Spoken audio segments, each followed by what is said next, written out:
We are back with another weekly meal plan.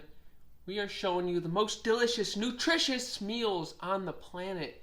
And we are starting it off with an in-spot recipe. This is miso mushroom risotto. Did you cheat? Look at this. I did. She told me that I should know this one. You should know this one. So I cheated, and I shouldn't have even told her that I cheated, but that's okay. All right, we got our miso mushroom soup. That is as thick as a mug. Plenty mushrooms in there. Plenty protein. Delicious. It is one that we've had before, of course. I do remember what it is after seeing that. But it is a lot of mushrooms, and go ahead and explain to us how we achieve the miso mushroom risotto. Yeah, so for this one, you need loads of mushrooms. It calls for 20 ounces, so we kind of do a mixture.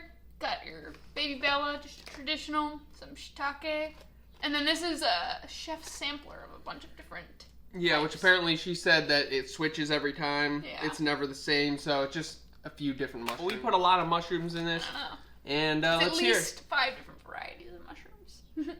Correct. And then we've got this arborio rice, which is the rice you should be using for risotto. I've made it without this. What's I think it's longer grain. No, it's a shorter grain. Oh, okay. I think it turns out better with this, just because of the texture. But yeah, definitely. Whatever, and it's imported from Italy, so it must be good, right? Right. Then, of course, we're going to have some onion, although the recipe called for shallots. Could not find any shallots, so we're just going to use a regular onion, unfortunately. Garlic, of course. We'll throw some chickpeas in for a little bit of extra protein. Exactly. Top it off with some parsley, and then notice what's missing from here. Yes, miso paste is not here, Yep. which we already have left over from the previous time we had this meal. So this is our fresh produce, canned, box, whatever, and sauces, spices, things of that nature we typically have left over from previous weeks, as you will as well.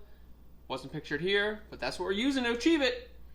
All right, on to meal number 2. Meal number 2, what are we having here? This one is going to be kimchi fried rice. Right, here is our fried kimchi rice, right? Mm-hmm. Some black beans, some basmati rice, kimchi. What else is in there? Bell pepper, onion. Onion, garlic, of course. Garlic. This is a simple one. Green onion. One of my favorites. What's not one of my favorites, though?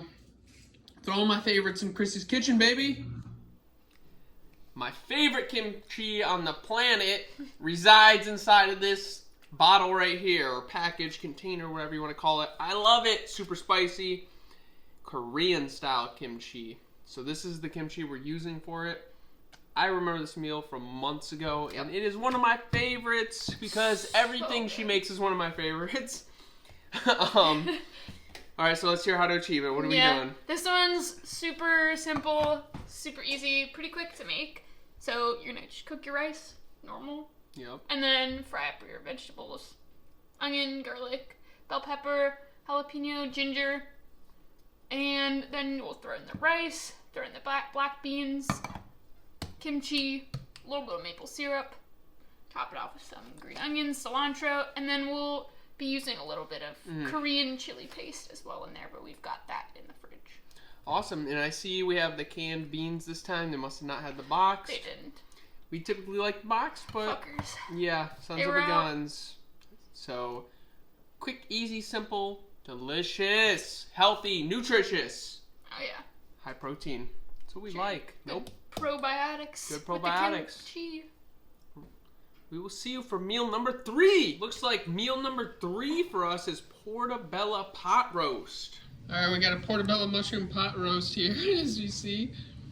Oh yeah, this thing's slapping. Look at these mushrooms, baby. Oh, too good. So how are we gonna achieve our Portabello Pot Roast? This one's gonna be an Instant Pot. So, another easy one. Obviously, everything has to have onion and garlic. Yes, as usual. What does not have onion and garlic, meal-wise for us? Yep. So, we're going to achieve kind of like a meaty pot roast texture with our portobello mushrooms by cubing them up. And then we'll also have some potatoes in there. We've got red skin potatoes this time. And also what's not shown here, some carrots. We've got those in the fridge, so we'll throw those in there. Some lentils, cannellini beans, some proteins. And then we got some spices. We got sage. Tons of fresh herbs for this one. Oh, herbs, not spices. Yes. My bad. We got sage, rosemary, and thyme.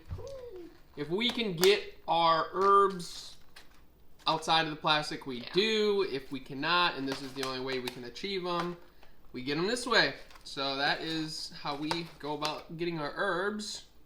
Pretty straightforward though. This one's another simple looking one. Recipe in the description, baby. Give it a try. We'll see you for meal number 4. Meal number 4. We have a mock Chipotle bowl. All right, here's our mock Chipotle bowl. I already had the salsa earlier. It is banging. Way better than Chipotle. Same with the guac.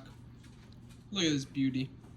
You already know this is more protein, less sodium, and way more delicious and nutritious than Chipotle.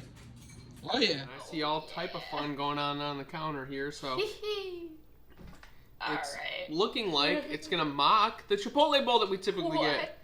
So go ahead and let's hear it live and direct. We're gonna start with a rice base, is what I'm gonna assume. Correct. We're gonna start with a specifically cilantro lime rice base. Like to hear it. Got some lime, got some cilantro for that, rice we have in the pantry, and we're going to do a Mexican black beans. So for our black beans, our diced tomato, throw some jalapeno in there, and then we'll be doing some, what do they call them there? Like the fajita veggies? Yep. Yeah. Yep. So we'll be using our bell pepper and our red onion for that.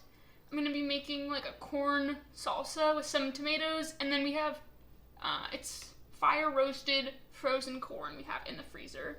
Perfect. Be using that, and then I'll be whipping up a little guac with it too. Guacamole, baby. Yep. And that's where the other onion's coming? Yeah, the other onion will be used for both the guac and also for the salsa. Awesome. Can't wait for that one. I love Chipotle. Oh, yeah. It'll be better than Chipotle. Correct. It'll be better tasting. It'll be healthier. All organic. Oh, yeah. Higher protein. Oh, yeah. Less sodium. For sure. Keep you shredded like a beast. All right. We'll see you for meal number 5 here momentarily. Okay, meal number 5. I have no idea what this could be. Probably something we've had at some point in our history, but I drawn a blank. Okay. I see what, chickpea pasta? Yeah, this is going to be cashew cauliflower Alfredo in the Instant Pot, no less. Would have not guessed that. Oh yeah, we got that cashew cauliflower Alfredo, chickpea noodles, mushrooms I see, peas. Looking good, looking good. Cashew based Alfredo, high protein. I know. It's okay. Have we had that before? We have. It's been a while. It's been a while. Yeah, so this one, like I said, it's going to be made in the Instant Pot. So you'll start off with the pasta in the base of the Instant Pot along with onion, garlic, mushrooms, and then you actually put a steamer basket over top of the pasta with zucchini, cauliflower, and cashews in there. So that softens up the zucchinis, the cauliflower, the cashews, and then you throw that stuff in your blender with some almond milk, nutritional yeast, some spices, and then you pour that over top of the pasta. Ooh. Oh yeah. Some healthy Alfredo sauce. Oh yeah. High protein Alfredo Yep. sauce. You already know what we do on this channel. Give this one a try. Because after you see the presentation, I'm sure you'll be like, ooh, that looks tasty, nutritious, and delicious. Yep. All right. And do not sleep on the nutritional Do yeast. not sleep on So the good. nutritional yeast. That is a fact. That is a staple. If you are vegan, vegetarian, whatever you are, or a normal meat eater, and you happen to be stumbling upon these channels, nutritional yeast will take you to that next level, baby. Mm-hmm. All right. We will see you for our final meal number 6, momentarily. Okay, for our final meal, we are having a sheet pan shawarma bowl. All right, here's our chickpea shawarma bowl. It is smelling too good. I don't even know what it's smelling like. It's smelling like caramel or something, but the onions are caramelized. See that? I don't know why it's smelling like... A little maple syrup in there. Okay, maple syrup. That makes sense. It's smelling sweet. It's smelling delicious. Give it a try. Because we are cultured and we have diversified meals. All right, how do we achieve it? All right, so this one, like the name suggests, it's going to be on a sheet pan in the oven. So going to be some roasted chickpeas, cauliflower, red onion, bell pepper, on top of some rice. And then we're going to do a tzatziki sauce with it, which we've made before What to and do? really love. With cashews, dill, and some shredded cucumber. And lemon juice, of course. That is it. Boom!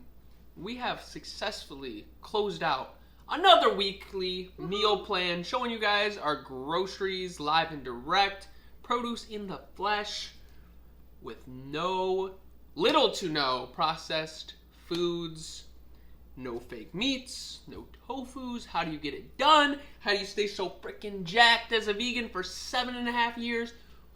Your questions have been answered in these videos. So if you want more information, go back. We're dropping them every week, showing you guys what we are eating every single week and show you in the presentation. We're not showing you how to cook them, but we're leaving the recipes in the description, baby, so you don't need us to show you how to cook them. Until next time.